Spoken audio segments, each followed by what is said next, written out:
Hey guys, it's Britt and welcome back to my YouTube channel. So today is going to be a little different. It's not going to be, well, it's music related because I'm answering questions, but it's not a cover, obviously. Today is going to be a little different. This is my first Q&A on this channel. I'm really excited about it because some of you guys asked some really good questions. So I told my Instagram followers that they could ask as many questions as they wanted.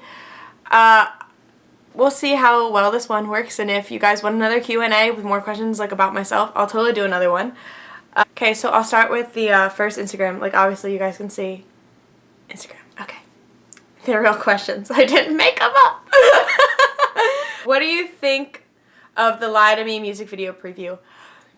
Guys, I knew I was going to get some 5 Seconds of Summer questions because of how big of a fan I am of them, but this music video looks so good. It is my favorite song on the Youngblood album, for sure. I'm very excited. I am very excited. I didn't realize they were premiering it. I thought they just dropped it last night because it's Friday when I'm filming it, so it comes out today in like 6 hours. I'm so excited. I can't wait to see it. They're bringing back some very Amnesia vibes, but grown up. It's a heart-wrenching song. The lyrics in Lie to Me are some of my favorite lyrics that have ever been written in a song. Here is another 5 Seconds of Summer question. Who's the most inspiring person in 5 Sauce to you? For me, it's Ashton, just because of everything that he's been through. And I find Ashton very relatable, especially with his depression and anxiety. It's something I haven't talked about a lot on this channel, but I went through a lot during my high school years, and I'm a lot better now. But I have anxiety really, really badly, and I definitely had a time of depression. So just watching him pull through it and not being afraid to talk about it, I think that's really awesome. And I really look up to Ashton a lot. What was your main reason for doing the Youngblood project? Like, what made you think of it? So, this is a really good story. I will tell a story of when I was in my car. I don't remember where I was driving to. At the time, I was only listening to like Spotify's top hits because they have a whole playlist for it. And Youngblood was at the top of the list. And so I listened to it not knowing who it was. And I was like, oh my gosh, like this song is so good. And then I saw it was 5 Seconds of Summer and was like, holy crap. I had no idea. So that's when I kind of got into the band, was when the song was released in like April. So I really became a fan of 5 Seconds of Summer not that long ago, just about April. And it was I'm really good with dates. It was November 27th. My friend Kevin, who was playing Kevin the drummer, everybody knows him at this point is Kevin the drummer. He had a party for like Friendsgiving and Hanukkah and Christmas, just for all of our friends to get together and stuff. And I met one of his friends there, who is my producer, Donnie, and we were just really talking about like our bands that we liked. So we were talking about all that, and me being me had 5 Seconds of Summer playing during the party list, and Youngblood came on. And I've always wanted to cover this song on my YouTube channel, but I wanted to do it right, and I posted a Twitter like cover of it that kind of, for me, blew up. Which was really cool. I was like, you know what? Maybe I should do a cover on my channel. But I never posted the video because the file was corrupted and like wouldn't go on my computer. And that night we were talking and I was like, what would it take for you to do a cover of somebody's song? Because at this point he had already told me like he was emailing back and forth with Shawn Mendes, his producer. He had 5 Seconds of Summer samples and we just vibed really well. So I was like, all right, I'm already sold. Like I want to work with this guy. And he's like, well, like you just have to have the license or like license pending. That night I went and I looked for the license, found it, saw that it wasn't that expensive, bought it, texted Donnie the next day and was like, man, I want to do this. Like, can we get the green light? Let's go. What really, like, had me like, oh my gosh, I really want to do this is he told me his goal would be to get 5 Seconds of Summer to see the song or, like, retweet it or something, obviously. And because they, at this point, like, no, everybody knows they are my favorite band of all time. All time. Like, I love those guys. I want them to see it too. Like, I want to take this project as far as I can and make it as big as I can while like also obviously furthering my own career and showing like what I can do. All of my friends that are playing in the band were in right away. All Time Low Studios working out. We're supposed to be recording there February 3rd. So all of these things were just really lining up. I haven't felt this confident about something in so long. Like, I don't even think I felt this way about Addicted to You, like my own song. So I, not like to jinx it, but I have a lot of faith in this cover. I think it's going to do really big things. I do think the guys are going to see it, so that's why I'm trying to make it the best it can possibly be. And there's a lot of people on board behind the scenes that you guys aren't seeing that are really, really helping me out with this project, and they're gonna get credit for everything I do, obviously. I can't wait to like have this thing come to fruition. So yeah, that's kind of how the Youngblood project came about, and that's how I've come to meet so many of you 5 Seconds of Summer fans through social media. And you guys have been very supportive in what I'm doing and my own music, which is incredible. So I think the Youngblood project is going to change my life. So yeah, very long explanation, but that's how the Youngblood project came to be. What's your favorite memory from 2018 and what do you hope for in 2019? I love, love, love this question. My favorite memory in 2018 was definitely August 10th, 2018. That's when I released Addicted to You. The song had been in the works for 2 years. I was very scared. I was very scared to release that song because it was so vulnerable in that song. Like, telling how I felt in a moment and finally going out into the music industry and knowing, like, who was going to hear the song, what other people were going to think of the song. The amount of positive feedback I got and how much work I had put, like, I busted my butt. I work retail, so I was saving every penny I could just to make this song happen, and I had a few people, like, donate to, I had an Addicted to You campaign, too, that wasn't nearly as successful as the Youngblood project, but the people that supported me throughout that, and I remember crying that night when it came out, just being completely overwhelming by the amount of people sharing it and the response to it, and that day definitely changed my life. Because I think it made me realize that my music is important and that people do like it and people really do believe in me. You know, what do I hope for in 2019? Honestly, it's like kind of cliche, but I guess I hope for success. I find myself to be successful because of how hard I work, and obviously, like, I'm creating what I want to create, which is amazing, and not a lot of people get to do that. So in 2019, I really hope to tour. That's one of my big goals, even if it's just like a little bit on the East Coast. Touring would be great. Getting more music out. I want to have my EP finished by the end of the year, which I think will completely happen. That, and obviously with the Youngblood project happening, like, I'd like to meet 5 Seconds of Summer. Like, I think that'd be pretty dope. They're definitely one of the bands I would love to collaborate with, and they don't do a lot of collaborations. Speaking of which, how's Youngblood coming along? Also, can I get a shout out? Hi, Natalie. Youngblood is coming great. I know you guys can hear a lot of the snippets in part 3 of how it's coming together. So just like an update on it.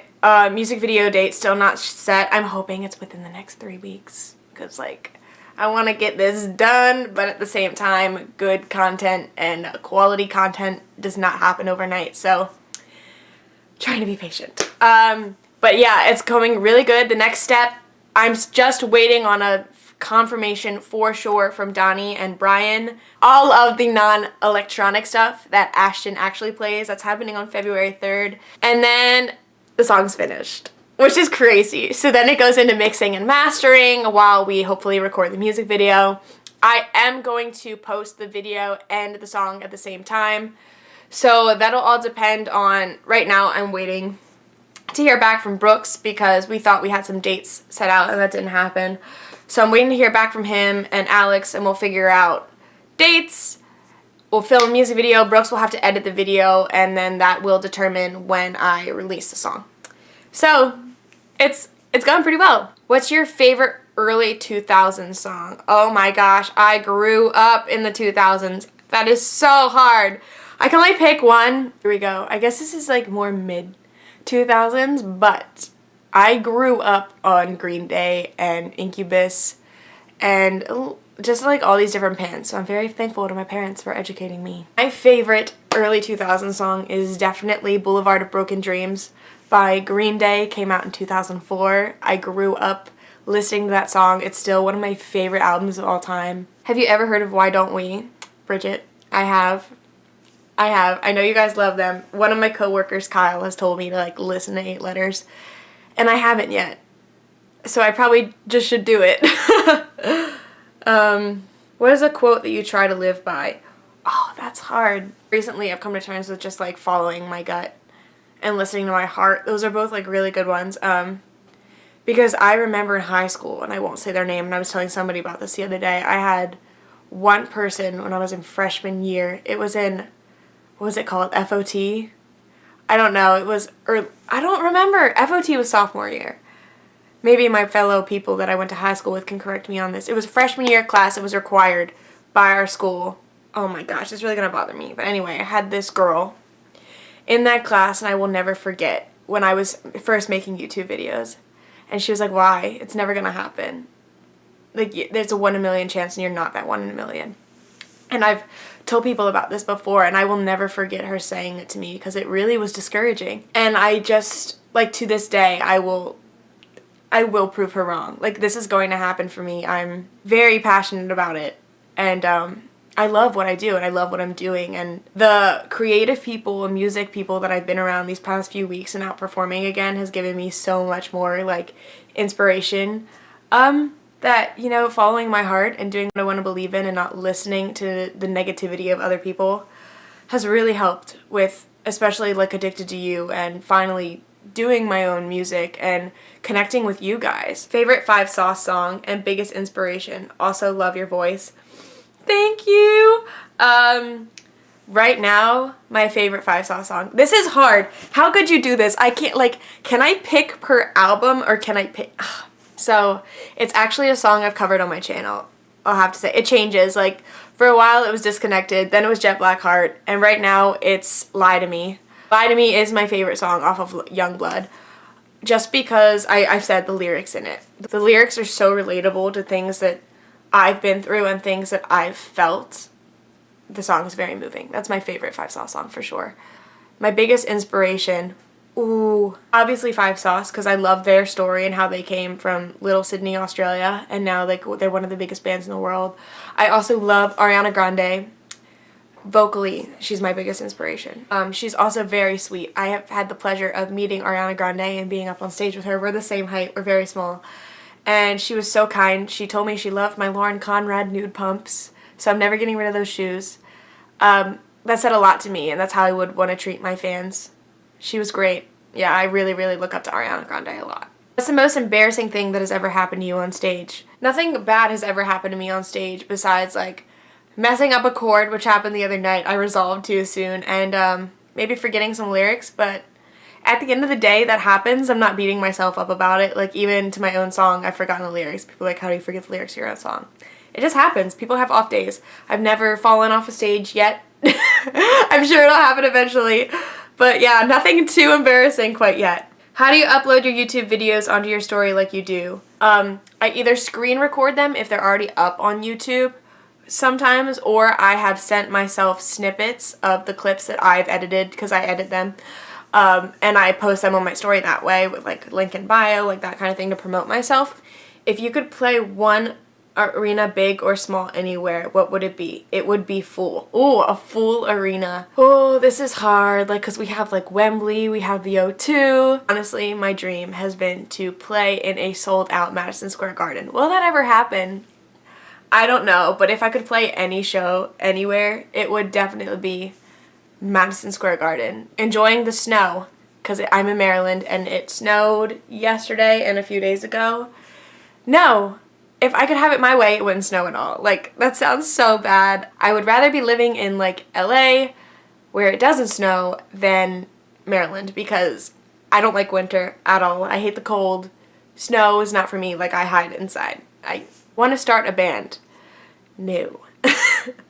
So, I've already been in a band before. If you guys want to be bold, you can look up Crossroads Worship, Oak Grove. I was in a band, a Christian band. I don't know what we were. Rock, pop, contemporary.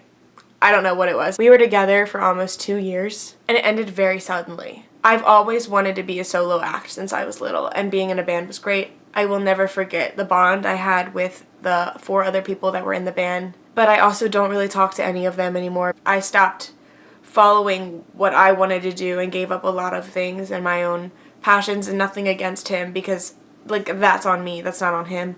I wouldn't want to be in a band again for the fear of things not working out and feeling the way I did. And, like, it's, like I said, it was like a bad breakup for me. So I'd rather write my own music and maybe work with other people for sure. I would love to collaborate with other writers and other artists, but I just wouldn't want to feel like I had to rely on other people again in a band to get hurt that way. Where did you get your love for music? I think growing up with it, my mom was musically inclined and she sang at church for a while.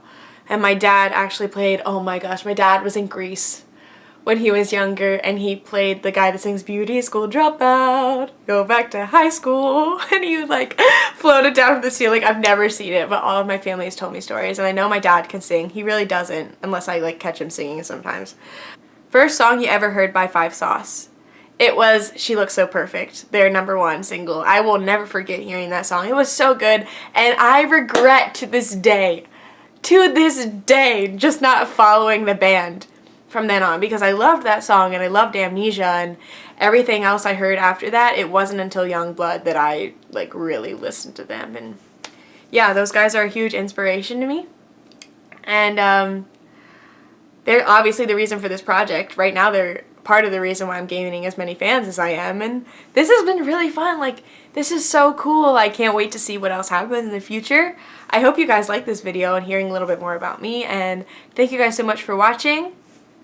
And I will talk to you sometime soon. I'm sure I'll have new videos out soon. The next video before you see this one will be a live version of Addicted to You out when I was gigging at open mic nights. So, until next time, thank you guys. I love you so much, and I will see you soon.